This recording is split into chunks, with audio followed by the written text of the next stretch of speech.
സത്യദീനിന്റെ കാവൽ സമസ്ത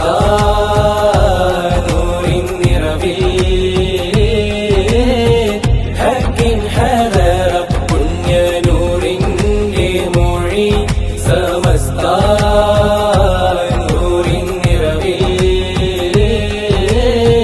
ഹക്കിൻ ഹദറ അറിവിനായി അരുവിയായി ഒഴുക്കിനായൊരു നാമം ബിദഇനായി ഹദുകളായി തവല്ലുബിയൊരു നാമം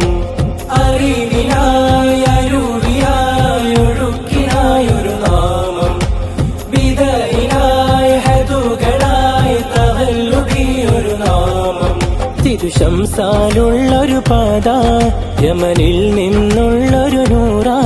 തിരുശംസാലുള്ളൊരു പാത യമനിൽ നിന്നുള്ളൊരു നൂറ ലക്ഷോപിലക്ഷം ജനക്കൂട്ടം അണിഞ്ഞൊരുങ്ങി